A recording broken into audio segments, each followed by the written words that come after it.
अगर आपने भी सरेआम क्यूआर कोड लगा रखा है अपनी दुकान के बाहर, अपने ठेले के बाहर, तो अब आपको संभलने की जरूरत है, जागरूक होने की जरूरत है। और अगर आपने ऐसा नहीं किया तो जिस बैंक अकाउंट से आपका क्यूआर कोड लिंक है वो बैंक खाता पुलिस वाले सीज कर लेंगे। और ऐसा पुलिस वालों ने किया भी है। ऑनलाइन पेमेंट लेने वाले दुकानदारों का खाता फ्रीज पुलिस वालों ने किया है। अब पुलिस वालों ने ऐसा क्यों किया है और आपका बैंक खाता फ्रीज ना हो, आपको क्या करना चाहिए, तो सारी बातें बताता हूं। देखिए, पुलिस ने जो ऐसा किया है ना, वो किया साइबर क्राइम के चलते हुए। आपने देखा भी होगा कि आजकल जो है साइबर क्राइम बहुत ज्यादा बढ़ चुका है। हर 9वां इंसान पीड़ित है, विक्टिम है साइबर क्राइम का। साइबर क्राइम समझ गए होगा ना, कोई आपको फोन करके कहता है हाँ जी सर स्टॉक मार्केट में पैसा लगाओ, हम आपको प्रॉफिट बना के देंगे। हाँ जी सर टेलीग्राम पे आओ, हम आपको टास्क देंगे और टास्क दो और पैसा कमाओ, है ना। हाँ जी सर एक बिजली का बिल भरवा देंगे आपका।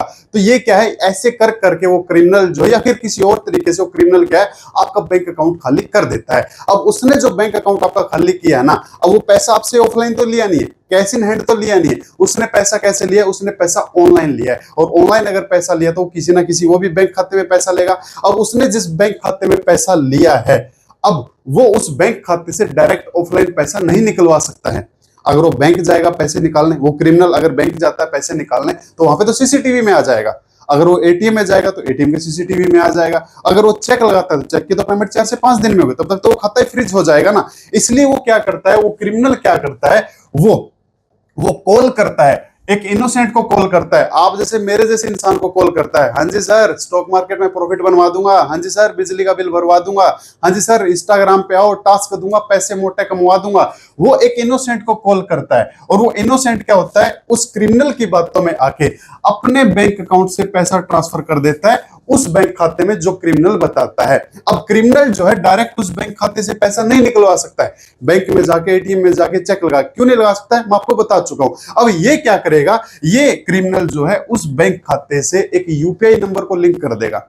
अब यूपीआई नंबर का फायदा ये होता है कि यूपीआई अगर अपने पास आ जाता है तो हम उसमें किसी का भी मोबाइल नंबर भर के किसी के बैंक खाते में पैसा भेज सकते हैं। किसी के क्यूआर कोड को लेके हम उसके ऊपर स्कैन करके उसके यहाँ पे पैसा भेज सकते हैं। तो अब इसका फायदा ये उठाएगा, इस बैंक अकाउंट को लिंक कर देगा यूपीआई के साथ में, और फिर जिस भी दुकानदार का उसको क्या मिलेगा, क्यूआर कोड मिलेगा, उस दुकानदार के क्यूआर कोड पे क्या डाल देगा, पैसा डाल देगा। यानी कि शॉपिंग करना स्टार्ट कर देगा। अब काला धन है उसको कहीं ना कहीं तो लगाएगा, सारे धन को साथ लेके तो नहीं जाएगा। करेगा क्या, शौक पूरे करेगा, महंगे जूते खरीदेगा, महंगी घड़ी खरीदेगा, महंगे कपड़े खरीदेगा, वो काम करेगा जिसकी बिल की जरूरत नहीं होती है। ज्वेलरी नहीं खरीदने जाएगा, लैपटॉप मोबाइल नहीं खरीदने जाएगा, क्योंकि उसमें जो दुकानदार होगा वो कहेगा भाई पहले पूरा नाम पता बता, तेरे नाम का बिल बनाना। पूरा नाम पता तो भाई साहब बताएगा ही नहीं ना। या फिर ये क्या करता है, जो मोटे मोटे दुकानदार होते हैं जो सरेआम क्या करते हैं, अपनी दुकान के बाहर क्यूआर कोड लगा देते हैं। अब उसके ऐसे फोटो खींच के लेके चला जाएगा, मैं भी खींच सकता हूं ऐसे फोटो खींच के लेके, अब उससे मैं घर जाके पेमेंट कर सकता हूं। ठीक है, यानी कि अगर किसी को जानबूझ के फंसाना हो तो उसकी तो फोटो ले लेगा, और अगर किसी से शॉपिंग करनी है, ऐसी शॉपिंग जिसकी बिल की जरूरत नहीं है, उसके क्यूआर कोड पे क्या करेगा, उस बैंक खाते से पैसा भेजेगा जिस बैंक खाते में क्या हुआ है, जिस बैंक खाते से क्या हुआ है, जिस बैंक खाते में क्रिमिनल का पैसा, सॉरी इनोसेंट का पैसा है, यानी कि क्राइम का पैसा आया है। अपने पर्सनल कमाए हुए खाते से पैसा नहीं भेजेगा, किससे भेजेगा, जिसमें काला धन है, काला धन है, उससे किस में आएगा, किसी इनोसेंट के क्यूआर कोड पे आएगा। आपकी दुकान के बाहर जो लगा है आपके खाते में आएगा, अगर आपने ठेले पे लगा रखा तो आपके खाते में आएगा। अब पुलिस का नजरिया क्या है, पुलिस का नजरिया ये है कि इनोसेंट का पैसा जो है इस खाता नंबर बी में गया है, ये खाता नंबर ए, खाता नंबर बी में गया है, और खाता नंबर बी से पैसा गया है खाता नंबर सी के अंदर इस क्यूआर कोड पे। तो ये जो क्यूआर कोड है ना, ये जो खाता नंबर सी है, ये क्रिमिनल के साथी का है, ये क्रिमिनल का दोस्त है। आईपीसी सेक्शन 120 भी सुना होगा आपने, षड्यंत्र में शामिल होना। अगर मैं कहीं पे चोरी करता हूं तो चोरी हुआ माल मैं कहां छिपाऊंगा, मैं तो उसी के पास छिपाऊंगा जिसका मेरे को भरोसा है कि हाँ ये भरोसे के लायक है।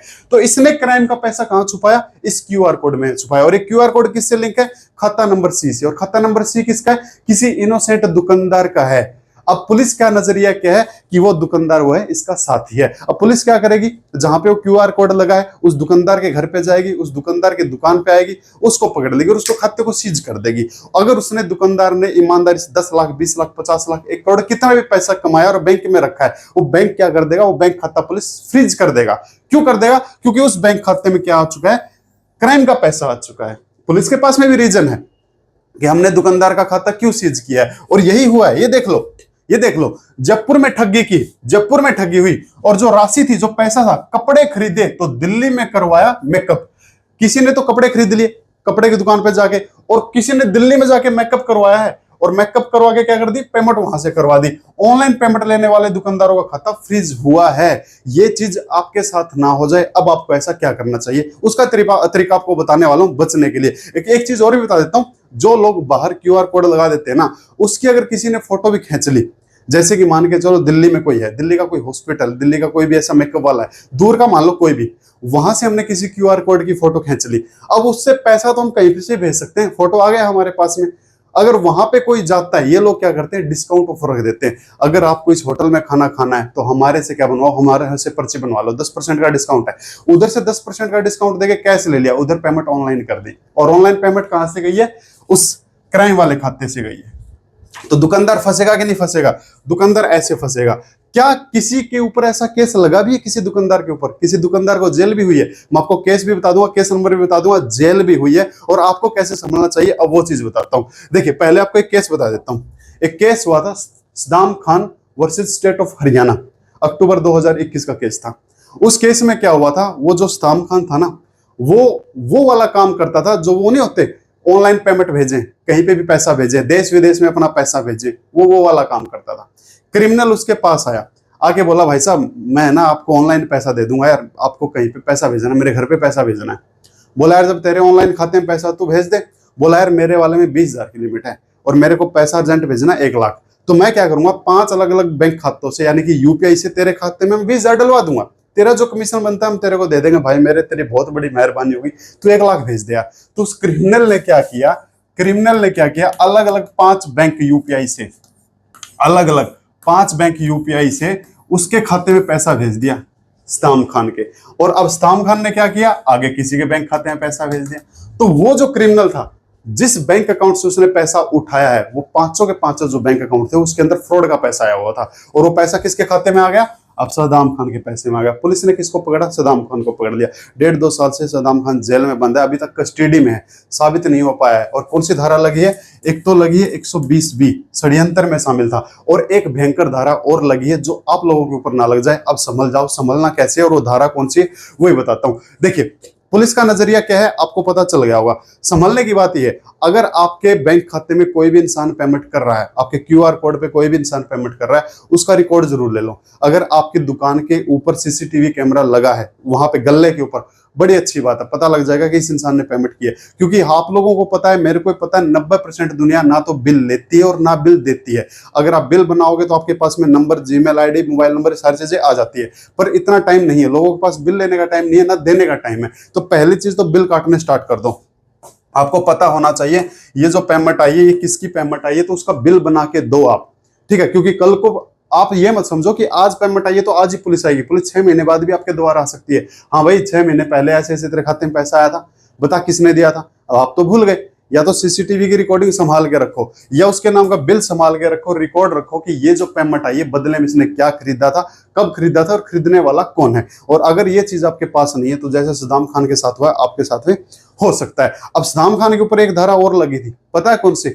अब सदाम खान के वहां पे कैमरा तो था, पर उस कैमरे की रिकॉर्डिंग तो 7 दिन के बाद डिलीट हो जाती है। और पुलिस ने क्या किया, लिख दिया कि सबूत मिटा दिए सदाम खान ने, आईपीसी सेक्शन 201 सबूत मिटाने वाली धारा भी लगा दी। तो ये धारा आप लोगों के ऊपर ना लग जाए। तो आप अगर कोई भी पेमेंट लेता है, ये चीज देख लो, अगर एक पैसा भी आया ना क्रिमिनल अकाउंट से तो आपका खाता फ्रीज हो जाएगा। फिर आप चक्कर लगाते फिर जाओगे कोर्ट के, जी मेरा खाता अनफ्रीज करवा दो, मेरे और पेमेंट आनी है, पेमेंट निकालनी, मैं इनोसेंट हूँ, दुकानदार हूँ, मेरे पास जीएसटी नंबर भी है, मैं ये चलाता हूँ वो चलाता हूँ। आपको सफाई देने में 2-4 लाख का खर्चा करना पड़ जाएगा, और बड़ी सारी टेंशन वो रह गई अलग। और पुलिस को ज्यादा देर नहीं लगती है सबूत मिटाने वाली धारा लगाने में, कि सर इसके दुकान पे कैमरा है और क्रिमिनल ने पैसा इसकी दुकान पे आगे डाला है, पर इसने कैमरे की रिकॉर्डिंग है ही नहीं इसके पास, मतलब इसने सबूत मिटाया है, और यही धारा उसके ऊपर लगी थी। तो आप लोगों को संभलने के लिए क्या करना है, जो भी पैसा डाल रहा है उसका रिकॉर्ड ले लो, नाम पूछ लो, हुलिया देख लो कहां से है, ठीक है, उसका एक बार रिकॉर्ड तो करो उस चीज को। ये जरूरी है चीजें आपको इन फ्यूचर के लिए, और जिसको जरूरी नहीं लगती वो ये पढ़ लेना, इसका स्क्रीनशॉट ले लो, कहां गया, ले लो स्क्रीनशॉट, लो देख लो। जयपुर से आया गारमेंट व्यापारी, आए हाय, ठगी की राशि से 10,000 में मेकअप करवा के गई है बहन जी, 10,000 रुपए। अब मेकअप वाली बेचारी फंस गई, बोले जी मेरा क्या कसूर, मैंने तो लिपा तोपी करके किसी को पटोला ही बनाया था, अब मेरे को क्या पता मेरा पटोला बन जाएगा जेल में।